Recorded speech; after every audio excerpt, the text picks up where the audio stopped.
Hello friends, नमस्कार। मैं हूं आशीष और आप देख रहे हैं AY अकेडमी। फ्रेंड्स, इस वीडियो में हम लेकर आए हैं 10th क्लास का जो 5th लेसन है, द स्नीज।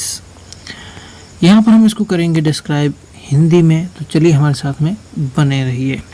तो यहाँ पर फ्रेंड्स आप देख सकते हैं कि द स्नीज का जो मीनिंग होता है वो होता है छींक। जैसे हम छींकते हैं सामान्य तौर पे, उसी को यहाँ पर as a topic, as a lesson बना दिया गया है। उस पर एक कहानी को गढ़ दिया गया है और इसके पीछे जो तर्क दिया गया है वो भी एक बहुत महत्वपूर्ण है।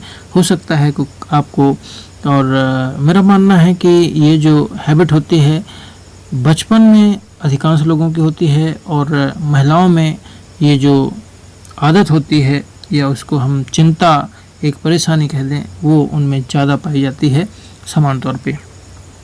इसको कुछ पुरुषों में भी देखा जाता है, लेकिन ये जो हैबिट होती है वो बचपन में ही ज़्यादा होती है। कुछ लोग पाए जाते हैं जो बड़ी उम्र में भी इस तरह की उनकी चिंताएं हो सकती हैं। तो चलिए यहाँ पर शुरू करते हैं इसका जो भावार्थ है। वन ब्यूटीफुल इवनिंग, एक दिन, एक शाम, इवान चिरव्यकोव, ए माइनर ऑफिसर, एक छोटा अधिकारी, was sitting in the opera house watching a famous opera.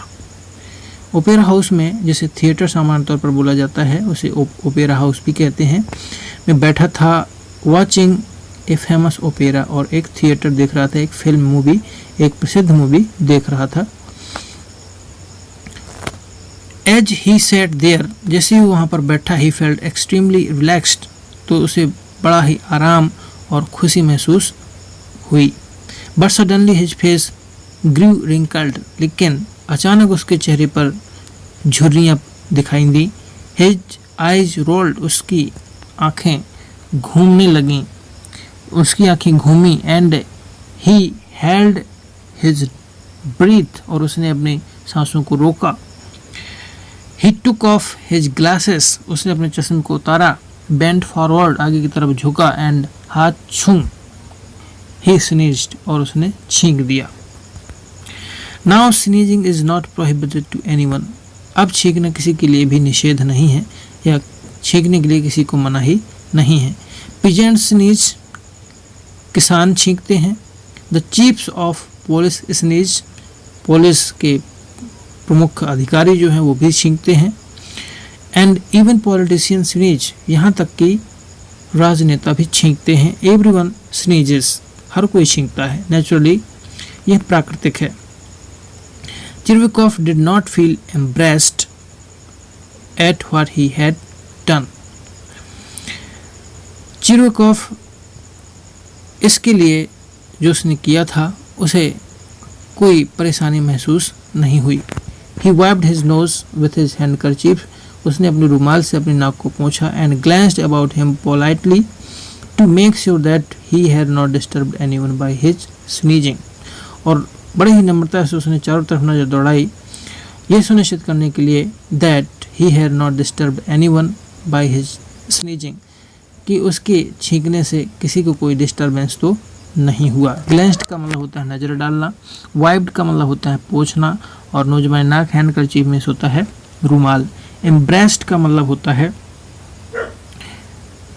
परेशानी महसूस करना। अब उसे बड़ा ही शर्मिंदगी महसूस हुई। He saw that, उसने देखा कि an old man, एक वृद्ध, एक बूढ़ा इंसान, who was sitting in front of him, जो उसके सामने बैठा है, was painfully, बड़े ही wiping his bald spot, जो उसका जो सर था जिसमें गंजा था वो, उस जगह को, and the back of his neck, और गर्दन के पीछे, with his glove, अपने दस्तानों से, and muttering something, और कुछ बड़बड़ा रहा था। He was Chirvikov recognized, चिरकोफ ने उसे पहचाना। General Vizlov of the department of highways, उसने पहचाना कि ये हाईवे डिपार्टमेंट के जनरल हैं। आई स्नीज्ड ऑन हिम, मैंने उन पर छींक दिया। थॉट चिरकोव, चिरकोव ने सोचा। He is not my chief, यद्यपि वो मेरा मुख्य नहीं है, प्रमुख अधिकारी नहीं है, but still it is awkward, लेकिन ये भद्दा है। आई मस्ट अपोलोगाइज, मुझे माफ़ी मांग लेना मांगनी चाहिए। चिरोकोफ क्लियर्ड हिज थ्रोट, चिरोकोफ ने अपने गले को साफ किया। शिफ्टेड हिमसेल्फ फॉरवर्ड, और आगे की तरफ बढ़ा। And whispered in the generals year, और जो जनरल के कानों में जाके बोला, आई बेग योर पार्डन, मुझे माफ़ कर दें, योर एक्सीलेंसी। योर एक्सीलेंसी खासकर जो मालिक होते हैं या बहुत बड़े अधिकारी होते हैं जैसे राष्ट्रपति, उनको योर एक्सीलेंस का मतलब होता है महामहिम। महामहिम मुझे माफ़ कर दें। स्नीज्ड ऑन यू, मैंने आप पर छींक दिया है। आई एक्सीडेंटली, लेकिन यह अचानक हो गया।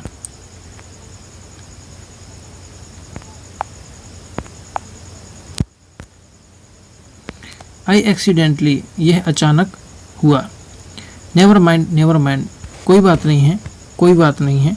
For heaven's sake excuse me, for heaven's sake, भगवान के लिए मुझे माफ़ कर दो। Excuse me, I didn't mean to, मेरा ऐसा कोई मतलब नहीं था। ओह सिट डाउन प्लीज़, अरे बैठ जाओ। Let me listen to what is being said, मुझे सुनने दो जो कहा जा रहा है, उस अधिकारी ने कहा। चिरोकोफ वॉज टेरेबली कन्फ्यूज्ड, चिरोकोफ बहुत बुरी तरह से कन्फ्यूज थे।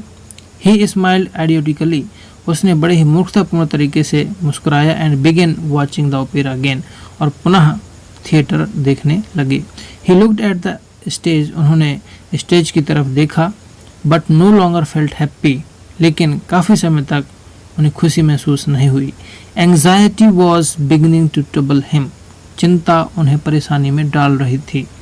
एंग्जाइटी का मतलब होता है चिंता, बिगिनिंग का मतलब होता है शुरू होना, टू ट्रबल हिम परेशानी में डालना शुरू हो गए थे, यानी चिंता उनको लगातार परेशानी में डाल रही थी। ड्यूरिंग द नेक्स्ट इंटरवल, अगले अवकाश के दौरान, ही अप्रोच्ड जनरल ब्रिजलॉफ एंड मर्मर्ड, पुनः वह जनरल ब्रिजलॉफ के पास पहुंचा और बड़बड़ाया। आई स्नीज्ड ऑन योर एक्सीलेंसी, महामहिम मैंने आप पर छींक दिया। एक्सक्यूज मुझे माफ़ कर दें।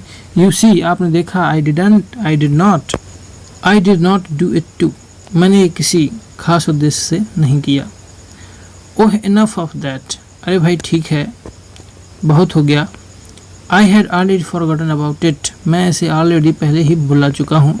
And you keep on at the same thing, लेकिन तुम अभी उसी चीज़ को लिए हुए हो। सर द जनरल ने कहा। Impatiently twitching his lower lip, बड़े ही अधीरता से अपने निचले लिप को दबाकर उसने कहा। ही सेज, उसने कहा, ही हैज फॉरगॉटन इट, कि वह भूल गया है इसे। But there is malice in his eyes, लेकिन उसे बदले की भावना उसकी आंखों में दिख रही थी। थॉट चिरोकोफ ने सोचा। ग्लेंसिंग एट द जनरल सस्पिशली, संदेह की नज़र से जनरल की तरफ देखते हुए। ही वॉन्ट एवन स्पीक, वह अब कभी नहीं बोलेगा। आई मस्ट एक्सप्लेन, मुझे दोबारा से एक्सप्लेन करना चाहिए, वर्णन करना चाहिए। That I didn't mean it, कि मेरा ऐसा कोई मतलब नहीं था। That sneezing is a law of nature, कि छींकना प्रकृति का नियम है। और else he might think I was spitting, और वह ऐसा सोचेगा कि मैं उस पर थूक रहा था। इफ़ ही डजंट थिंक, यदि वह नहीं सोचता है, सो नाउ अभी, ही विल लेटर, लेकिन भविष्य में ऐसा जरूर वो सोचेगा। ऑन रीचिंग होम, घर पहुंचने पर, Chirokoff told his wife about the incident, Chirokoff ने अपनी पत्नी को इस घटना के बारे में बताया। She was alarmed at first, पहले तो वह भयभीत हुई। बट व्हेन शी लर्नड, लेकिन जब उसने जाना, that Brizlov was not her husband's chief, कि ब्रिजलॉफ उसके पति के प्रमुख अधिकारी नहीं है। शी फेल्ट रीएश्योर्ड, तब वह पुनः सामान्य हुई। आगे यहाँ पर देखें, रीएश्योर्ड का मतलब होता है, एश्योर का मतलब होता है किसी चीज़ पर पूर्णतः है श्योर होना, निश्चित होना। और रीएश्योर्ड का मतलब होता है पुनः से निश्चितता की स्थिति में आना। तो सी फेल्ट रीएश्योर्ड, तब उसे अच्छा महसूस हुआ। आगे यहाँ पर देखें, still you must go and apologise, फिर भी तुम्हें जाना चाहिए और उनसे माफ़ी मांगना चाहिए। सी सैड यानी कि पत्नी ने कहा। He might think you don't know, he might think you don't know how to behave in society, हो सकता है वो ऐसा सोचें, you don't know how to behave in society, कि समाज में कैसे व्यवहार किया जाता है वो तुम नहीं जानते। दैट्स जस्टिस, हाँ यह ठीक है। सेड चिरोकॉफ, चिरोकॉफ ने कहा। आई हैड अपोलोगाइज्ड, मैंने माफ़ी मांगी थी, मैं माफ़ी मांग चुका हूँ। But he acted so curiously, लेकिन बड़े ही उत्सुकतापूर्वक उन्होंने सक्रियता दिखाई। He didn't say anything sensible, उन्होंने कुछ भी बड़े ही उत्तेजना के साथ में नहीं कहा था। But then there was no time for conversation, लेकिन तब बातचीत करने का समय नहीं था। आगे यहाँ पर देखें, द फॉलोइंग डे चिरोकॉफ सेड, इस दिन चिरोकॉफ ने अपनी दाढ़ी बनाई, वॉर हिज न्यू यूनिफॉर्म, और एक न्यू यूनिफॉर्म को पहना, and went to Virzhulov's office, और विर्जुलोफ का जो ऑफिस था वहाँ पर गए, to explain things to him, ताकि अपनी जो बातें हैं उसको विस्तृत तरीके से बता सकें। In the general's reception room, general का जो रिसेप्शन रूम था, there was a large crowd of petitioners, मुवक्किलों की काफ़ी बड़ी भीड़ थी। Sitting at the large table in the centre of the room, room के बीच में एक बड़ी टेबल में बैठकर was the general, room was the general, जो जनरल था वो रूम के बिल्कुल बीच में बैठकर एक बड़ी टेबल में बैठा हुआ था। Who had already begun his reception, जो लगातार अपने मुवक्किलों से मिल रहा था। After he had interrogated several of his petitioners, अनेकों मुवक्किलों से मिलने के पश्चात, the general raised his eyes to Chirokov, उसकी नज़रें चिरोकॉफ पर पड़ी। राइज का मतलब होता है नज़र में देना, eyes to Chirokov। Yesterday at the opera house, कल ओपेरा हाउस में, इफ़ यू रिमेंबर, यदि आपको याद हो, योर एक्सीलेंसी महामहिम, द लिटिल ऑफिशियल बिगेन, उस छोटे अधिकारी ने, चिरोकॉफ ने कहा। आई स्नीज्ड, मैंने छींक दिया था, एंड एक्सीडेंटली स्पेटर्ड ऑन यू, और आप पर छींटे पड़ गए थे। एक्सक्यूज मी, मुझे माफ़ कर दीजिए। You are talking about the same thing again, तुमने पुनः उसी बात को कहा। व्हाट नॉनसेंस, क्या बेहूदगी है। What can I do for you, मैं तुम्हारे लिए क्या कर सकता हूँ। चिरोकॉफ टर्नड पेल, चिरोकॉफ का चेहरा पीला पड़ गया। He won't speak to me, और उसने सोचा कि अब मुझसे ये नहीं बोलेंगे। He said to himself, उसने खुद से ऐसा कहा। That means he is angry, इसका मतलब यह है कि वो बहुत ही क्रोधित हैं। I must explain the whole thing to him, तो उसने, चिरोकॉफ ने पुनः सोचा कि मुझे अपनी पूरी बात को विस्तृत तरीके से बतानी चाहिए। आगे यहाँ पर फ्रेंड्स देखें कि when the general had finished his interview, जब जनरल ने इंटरव्यू समाप्त कर लिया, with the last questioner, अंतिम मुवक्किल से, and was leaving, और जब वे जाने वाले थे, चिरोकॉफ stepped up to him and murmured, पुनः चिरोकॉफ ने आगे कदम बढ़ाए और कुछ उनसे बोला। योर एक्सीलेंसी महामहिम, if I dare to trouble you, माफ़ करना मुझे यदि मैं आपको कष्ट पहुंचाऊं। इट इज़ ओनली, क्योंकि केवल, आई कैन एश्योर यू, मैं ही आपको सुनिश्चित कर सकता हूं, from a feeling of repentance, ऐसा पश्चाताप महसूस करते हुए उन्होंने कहा। I did not sneeze on purpose, मेरा कोई उद्देश्य नहीं था छींकने का। Your excellency must know that, ऐसा महामहिम आप भी जानते हैं। The general made a fearful face, general ने बहुत ही भयानक चेहरा बनाया, and waved his hand in despair, और निराशा से हाथ हिलाते हुए। You are simply joking sir, तुम मजाकिया हो, तुम मजाक कर रहे हो। He said disappearing behind the door, he has disappearing behind the door, और वो डोर को पीछे की ओर धकेलते हुए बाहर निकल गए निराशा के साथ, यह कहते हुए। He says I am joking, तब चिरोकॉफ ने कहा कि क्या मैं मजाकिया हूँ। थॉट चिरुकोफ, चिरुकोफ सोच रहा था, चिरुकोफ ने सोचा। But there is no joke, लेकिन इसमें तो कोई मजाक नहीं। About this at all, he is a general, वह एक जनरल है। And he can't understand what a common man like me is going through. उसने सोचा मेरे जैसे एक सामान्य इंसान को हो सकता है वो जनरल समझ न सका हो। I am not going to beg that man's pardon again, I am not going to beg that man's pardon again, मैं पुनः उससे माफ़ी नहीं मांगूंगा। I will write him a letter, और अब मैं उसे पत्र लिखूंगा। But I will not come here again, लेकिन मैं यहाँ पर दोबारा नहीं आऊँगा, ऐसा चिरुकोफ ने सोचा। चिरुकोफ कुड नॉट स्टॉप थिंकिंग, लेकिन चिरुकोफ ने सोचना बंद नहीं किया अबाउट द इंसिडेंट, इस घटना के बारे में। एज ही वॉकड होमवर्ड्स, जब वह घर की तरफ आ रहा था। He did not write that letter, उसने उस पत्र को नहीं लिखा। टू द जनरल, के लिए, उसने जनरल के लिए वह पत्र नहीं लिखा। ही थॉट, उसने सोचा और सोचा ही और सोचता ही रहा। But could not think of anything to write, लेकिन लिखने के लिए वो कुछ भी सोच नहीं पाया। He decided to go back to general the following day and explain everything in person, और उसने पुनः निश्चय किया कि मैं पुनः जनरल के पास जाऊंगा उसी दिन और एक्सप्लेन एवरीथिंग इन पर्सन, और उसे पूरी तरह से डिस्क्राइब करके बताऊंगा। आई केम यस्टरडे, वहाँ पर पहुँचता है और बोलता है मैं कल आया था। एंड ट्रबल्ड योर एक्सीलेंसी, और मैंने आपको कष्ट पहुँचाया था। He mumbled as he faced the general, वह ऐसा बड़बड़ाया जनरल को देखकर। But not with the idea of joking, but not with the idea of joking, लेकिन यह कोई मजाक का विषय नहीं है, मजाक का कोई विचार नहीं है। एज योर एक्सीलेंसी रिमार्क्ड, जैसा कि आप महामहिम मानते हैं।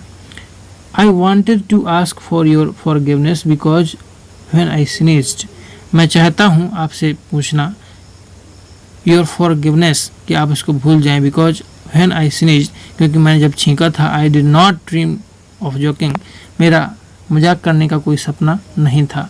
How could I dare do such a thing, और मैं ऐसा करने की हिमाकत कैसे कर सकता हूँ या हिम्मत कैसे कर सकता हूँ। To joke would be to show no respect for persons, मजाक किसी भी व्यक्ति का आदर नहीं दिखा सकता, किसी भी व्यक्ति के लिए आदर नहीं दिखा सकता। Get out roared the general, general ने चिल्लाते हुए कहा गेट आउट, बाहर चले जाओ। Suddenly quaking and growing red in the face, और उसके चेहरे में रेडनेस आ गई। व्हाट, क्या, विस्पर्ड चिरुकोफ, चिरुकोफ ने कहा। He was horrified to see the general so angry, उसने देखा कि जो जनरल है वो बहुत ही क्रोधित है, बहुत ही भयानक तरीके से क्रोधित हो गए हैं। Something seemed to break inside Chervyakov, कुछ चिरुकोफ के अंदर टूट सा गया। He stumbled through the door, वह तुरंत दूर से बाहर निकला। And out into the street, और सड़क में पहुंचा। ही कुड नॉट सी और हियर ए थिंग, उसे कुछ देख नहीं सकता था, ना ही वो कुछ सुन सकता था। And he crawled along the pavement, और वह फुटपाथ के सहारे आगे बढ़ता गया। ही वॉकड होम मैकेनिकली, वो एक मशीन की तरह घर के लिए चलता हुआ गया। And when he reach there, और जब वो वहाँ पर पहुँचा घर में, he lay down on a sofa, वो सोफा में जाकर लेट गया। Without taking off his uniform, बिना अपनी यूनिफॉर्म के उतारे। एंड डाइड, और मर गया। तो ये फ्रेंड्स आप देखते हैं कि ये एक छोटा सा लेसन है, लेकिन ये हमें बहुत कुछ सिखाता है। क्योंकि कभी कभी आप देखते हैं कि छोटी छोटी बातों को लेकर बहुत लोग चिंतित होते हैं कि मैंने ऐसा कर दिया, जबकि सामने वाला व्यक्ति उसको गंभीरता से नहीं लेता। लेकिन जिसने ये काम किया है वो उसको बहुत बड़ी गलती समझ लेता है और हमेशा उसके बारे में चिंता करता रहता है। मैंने देखा है कि छोटे बच्चे होते हैं और ख़ासकर जो महिलाएं होती हैं वो किसी छोटी सी गलती के लिए बहुत ज़्यादा पश्चाताप करेंगी, और एक यदि कोई गलती हो जाती है तो उसको भुलाने में उन्हें बहुत समय लगता है। और मैं देखता हूँ कि बहुत से लोग इस स्थिति में बहुत ही बुरे कदम भी उठा लेते हैं जो कि हानिकारक होते हैं। तो ये फ्रेंड्स आप देखते हैं कि एक छोटी सी जो थिंकिंग है उसको हिंट करने के लिए ये लेसन दिया गया है जो कि बहुत ही महत्वपूर्ण है। एंटन चेखोव द्वारा इस लेसन को लिखा गया है। अबाउट द लेसन में हम बात करें यहाँ पर तो कुछ विशेष चीज़ें दी गई हैं और क्वेश्चन के रूप में पूछा गया है, are you in the habit of worrying about small thing? क्या आप किसी छोटी चीज़ के लिए चिंतित होने की आपकी आदत है? What is it that worries you often? What is it that, क्या है वरीज यू ऑफन जिसके लिए आप हमेशा चिंतित रहते हैं? डू यू हैव वरीज, कि आपके पास में कोई परेशानियां हैं, दैट नेवर गो अवे, जो कभी भी दूर ना तुमसे जाती हो? ऐसी चिंताएं हैं आप में जो कभी भी ख़त्म ना होती हों। चौथा है, व्हाट डू यू डू, आप क्या करते हैं, when you are worried too much about small things, जब आप छोटी सी किसी चीज़ के लिए ज़्यादा चिंतित होते हैं? Do your worries sometimes get on your nerves, क्या कभी चिंताएं परेशानियां आपके जो नर्व्स हैं आपको कभी बेहोश कर सकती हैं या आपकी जो नर्व्स है आपकी सांसों को रोक सकती हैं? Here is an interesting story of a man, यहाँ पर एक इंसान की बहुत ही रुचिकर कहानी बताई गई है। हु इज़ टेरेबली वरीड, जो बहुत ज़्यादा भयभीत है, अबाउट समथिंग, जो बहुत सी छोटी सी चीज़ के लिए बहुत ज़्यादा भयभीत है। ही हैज़ डन, जो उसने किया है। तो यहाँ फ्रेंड्स आप देख सकते हैं कि ये इस लेसन का भावार्थ था और एकदम सिंपल है। फ्रेंड्स इस वीडियो देखने के लिए आपको बहुत बहुत धन्यवाद। आपका दिन शुभ हो।